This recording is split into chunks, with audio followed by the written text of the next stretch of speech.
तो ये कहानी एक ऐसी फैमिली की है जिसमें हर वक्त हर किसी को टाइम टेबल के मुताबिक जिंदगी गुजारनी पड़ती है। हस्बैंड जितना सीधा है उसकी वाइफ उतनी ही साइको पागल। अब वो साइको किस किस्म की थी और अपने पागलपन में किस हद तक जा सकती थी, ये आपको आज की कहानी देखकर पता चलेगा। तो हम एक फैमिली को देखते हैं जिसमें हस्बैंड, वाइफ और उनके 2 बच्चे थे। हस्बैंड का नाम डॉन होता है। डॉन के घर में हर वक्त उसकी वाइफ मोना की जला करती थी। उसने हर चीज के लिए कानून बनाए हुए थे कि कौन सा काम कब होगा, और जो मोना कहती डॉन को भी वही करना पड़ता था। मोना ने एक बार जो प्लानिंग कर ली बस फिर तो वही होगा। ये सब कुछ डॉन बरसों से बर्दाश्त कर रहा था। मोना का बर्ताव अपने बच्चों के साथ भी ऐसा ही था। उसका मानना था कि उसके बच्चों को हमेशा हर काम में जीतना है, हारने का तो वो सोच भी नहीं सकते। मगर इन सब बातों की वजह से डॉन हमेशा परेशान रहा करता। लेकिन वो जानता था कि वो अपनी वाइफ के आगे ना ही बोल सकता है और ना ही कुछ करने की हिम्मत थी। वो जब मोना के करीब आने की भी कोशिश करता तो उसके लिए भी एक वक्त होता था। मोना अक्सर डॉन को कहती जो उसने कह दिया, जिसका प्लान उसने बना दिया बस वही होगा। डॉन अपना ज्यादातर वक्त अपनी दुकान में ही गुजारा करता था। उसकी फर्नीचर की दुकान थी। मोना की ज्यादा इसलिए भी चलती थी क्योंकि मोना के डैड ने इस दुकान के पैसे दिए थे। डॉन बस दुकान में एक एम्प्लॉय की हैसियत से काम करता है। असल मालिक मोना थी, मगर उसकी वाइफ ने आज तक इस बात को नहीं जतलाया था कि वो मालिक है, इसलिए सब समझते थे कि डॉन ही दुकान का मालिक है। एक दिन डॉन अपनी दुकान के बाहर एक इश्तेहार लगाता है कि उसे एक एम्प्लॉय की जरूरत है। उसकी दुकान में एक लड़की आई थी जिसका नाम डस्टी था। वो दिखने में बहुत खूबसूरत होती है। डॉन जब उसको पहली नजर देखता है तो उसे उससे प्यार हो गया था। उसने अब डस्टी को काम पर तो रख लिया था, मगर उसके दिमाग में कुछ और ही बातें चल रही थी। वो डस्टी के साथ रिश्ता बनाने का सोच रहा था। तभी यहाँ पर डॉन का दोस्त आता है जो डस्टी को देखकर उसके बारे में बातें करने लगता है। कहता है कि ये लड़की कितनी खूबसूरत है ना। डॉन कहता है क्या बातें कर रहे हो। ये सुनकर उसका दोस्त कहता है हमें अपने दिमाग को फ्रेश ताजा करने के लिए कुछ तो करना ही होगा ना। हम दिन भर जैसे काम करते हैं और अपनी बीवियों की बातें सुनते हैं। अगर डस्टी को तुम यहाँ काम पर रखोगे तो हम दोनों का दिल लगा रहेगा और इसी बहाने हम अच्छे से काम भी कर पाएंगे। इसके बाद हम एक आदमी को देखते हैं जो किसी को मार रहा था। तभी वो टीवी पर डॉन का इंटरव्यू सुनता है जो अपनी फैमिली और घर के बारे में बता रहा था। ये आदमी दरअसल एक गैंग का लीडर था जो अमीर लोगों को लूटा करता। अब वो गैंग का लीडर इंटरव्यू सुनने के बाद अपने सारे आदमियों को डॉन के पीछे लगा देता है। वो डॉन और उसकी फैमिली का ऐसे ही पीछा करते हैं, मगर इस बारे में डॉन को भनक भी नहीं थी। वो ऐसे ही अपनी फैमिली के साथ और दुकान पर वक्त गुजारता रहता था। उसे इस बारे में कुछ भी नहीं पता था, बल्कि उसका तो आजकल ज्यादा ध्यान डस्टी पर रहने लगा था। उसका उससे अलग ही रिश्ता बन जाता है। डस्टी भी इस बात को जान गई थी कि डॉन उसे पसंद करने लगा है। अब घर पर मोना जब डॉन के करीब आने की कोशिश करती है, मगर वो डस्टी के साथ खुश रहने लगा था, इसलिए मोना को मना कर देता है। हर चीज अब डॉन के मुताबिक चल रही थी। एक दिन डॉन के घर पर पार्टी होती है तो उधर डस्टी भी आती है। वो एक बुरी खबर सुनाती है कि वो डॉन के बच्चे की माँ बनने वाली है। ये सुनकर तो डॉन हैरान हो गया था। डस्टी से कहता है प्लीज कुछ करो, कुछ ऐसा करो, ऑपरेशन करवा लो और ये सब खत्म कर दो। मगर डस्टी कहती है नहीं, मैं इस बच्चे को रखना चाहती हूँ। ये सब बातें जानने के बाद डॉन को अब पता चल चुका था कि आहिस्ता आहिस्ता उसकी परेशानियां बढ़ने वाली हैं, इसलिए वो अपने दोस्त के पास जाता है। सारी बातें सुनने के बाद उसका दोस्त कहता है ऐसा करो कि तुम डस्टी को पैसे दे दो। देखो मुझे तो ये लगता है जैसे वो तुम्हारी बात को मानना ही नहीं चाहती, तो समझ लो वो तुम्हें आगे आगे ब्लैकमेल करेगी। मुझे लगता है डस्टी ऐसी ही लड़की है। उधर हम डस्टी को देखते हैं जो कहीं पर जा रही थी। वो एक आदमी के पास जाती है।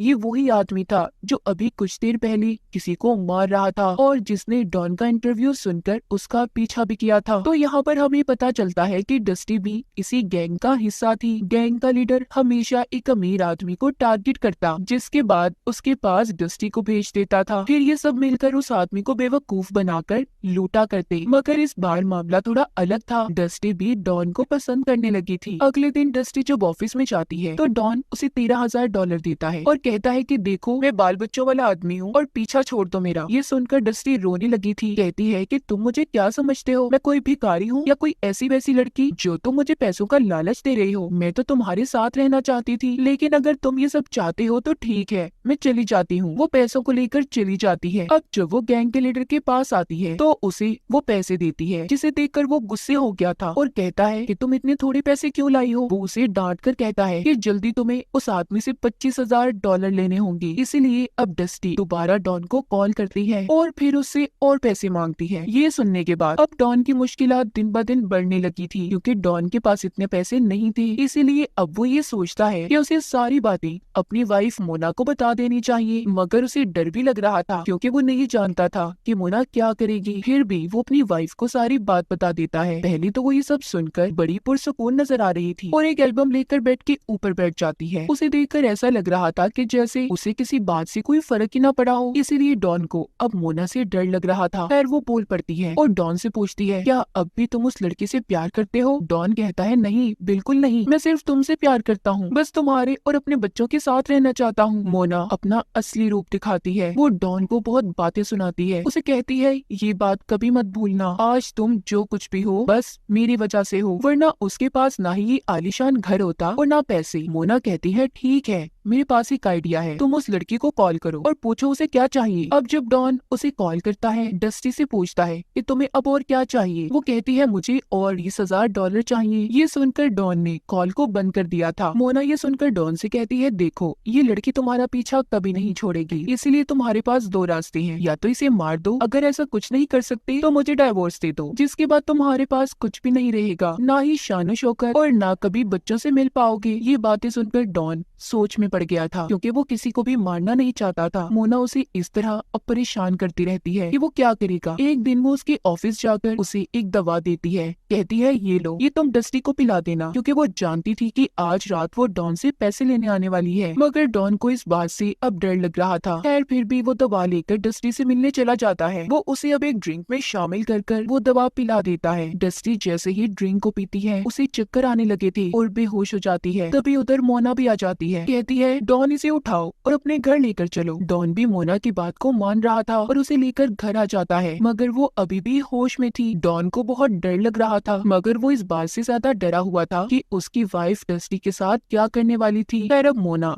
डॉन को कहती है, जाओ जाकर हथौड़ा लेकर आओ। डॉन जब उसे लेकर आता है तो मोना कहती है, इसे डस्टी को मारो और बेहोश कर दो। ये सुनकर डॉन कहता है, नहीं मैं ऐसा नहीं कर सकता। वो कहती है, ये काम तो तुम्हें ही करना पड़ेगा डियर, आखिर चक्कर भी तो तुम्हारा ही था ना इसके साथ। लेकिन डॉन ऐसा नहीं कर पाता। अब मोना डॉन के हाथ से हथौड़ा लेती है और उसे डस्टी के सर में देकर मारती है। वो पहले ही वार से मर चुकी थी, मगर अभी भी मोना का दिल भरा नहीं था। वो डस्टी की लाश को उठाकर गैराज में ले आती है और उसकी लाश के टुकड़े टुकड़े कर देती है। थी ना मोना साइको, उसने उसके जिस्म को हजारों हिस्सों में बांट दिया था। ये सब कुछ देखने के बाद डॉन को उल्टियां आ रही थी क्योंकि ये मंजर उसके लिए बहुत ही भयानक था। वो सोच भी नहीं सकता था कि उसकी वाइफ इस हद तक पागल हो सकती है। अब ऐसे ही वक्त गुजरता रहता है। बहुत दिन गुजर चुके थे। उधर गैंग का लीडर जो डस्टी के लिए परेशान था क्योंकि कई दिन से ना तो वो मिलने आई थी और ना ही उसने फोन किया था। दूसरी तरफ डॉन जो अपने घर पर था, जब उसकी नजर बाहर पड़ती है तो उसके सामने गैंग का लीडर था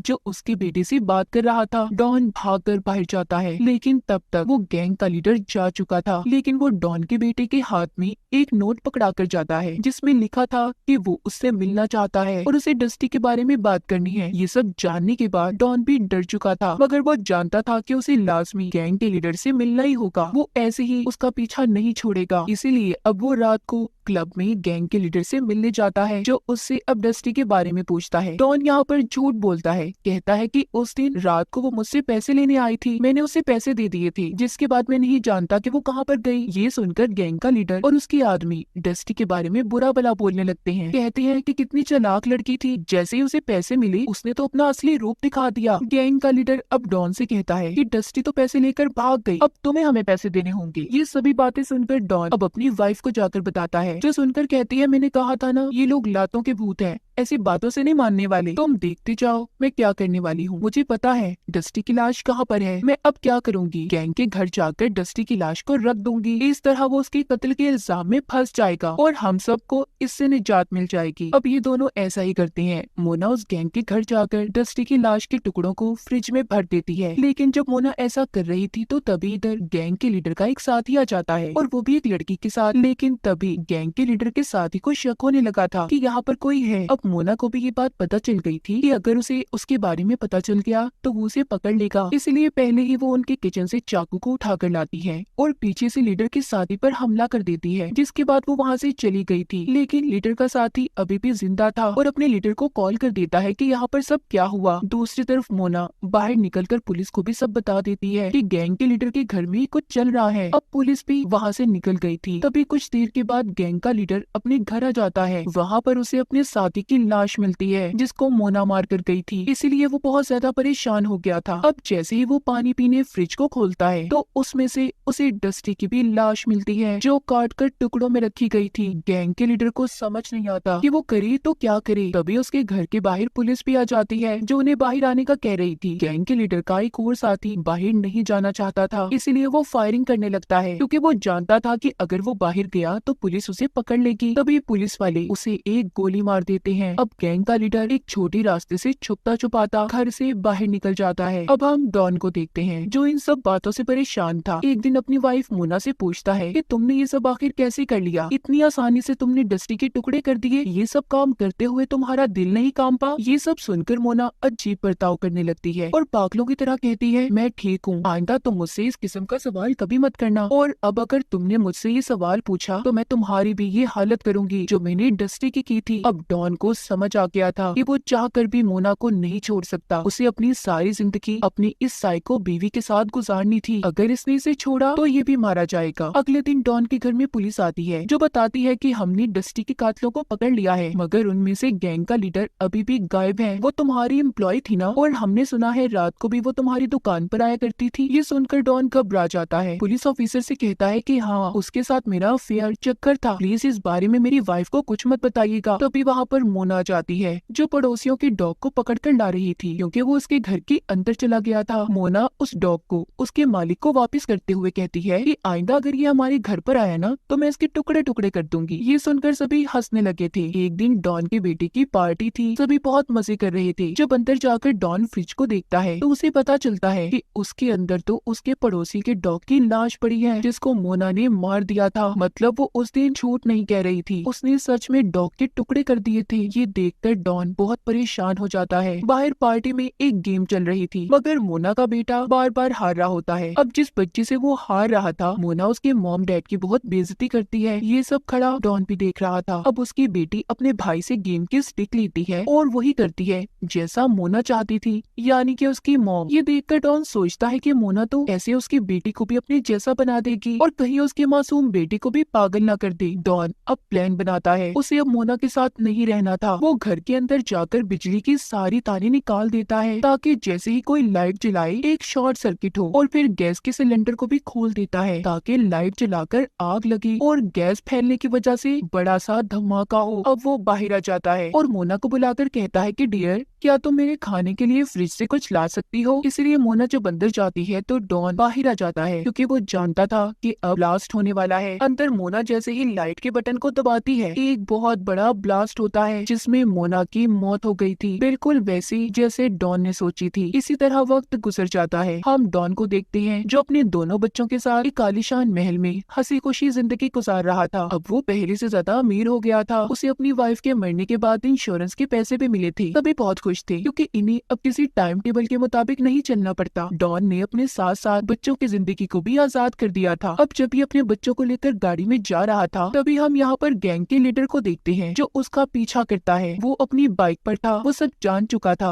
कि डस्टी को डॉन ने और उसकी वाइफ ने मिलकर मारा था, इसीलिए वो डॉन की गाड़ी के पीछे 2 गोलियां चलाता है। आवाज सुनकर ऐसा लग रहा था कि शायद उसने डॉन को भी खत्म कर दिया। ये चीज हमें नहीं दिखाई जाती। तो ये थी कहानी एक साइको वाइफ की जो हद से ज्यादा पागल थी, मगर कहीं न कहीं वो डॉन से प्यार भी करती थी। इसीलिए वो उसे धमकी दिया करती कि अगर वो उसे छोड़ कर गया तो वो उसे मार देगी। मगर मोना कहीं पर गलत थी। अगर सोचा जाए तो ऐसी जिंदगी कोई आदमी नहीं गुजार सकता जैसी मोना ने डॉन को दी। मगर डॉन ने भी मोना के साथ गलत किया, उसे मार दिया और आखिर में अपनी जान से भी गया। इसलिए कहा जाता है ना, जैसा करोगे वैसा भरोगे। तो इसी के साथ हमारी इस फिल्म की कहानी भी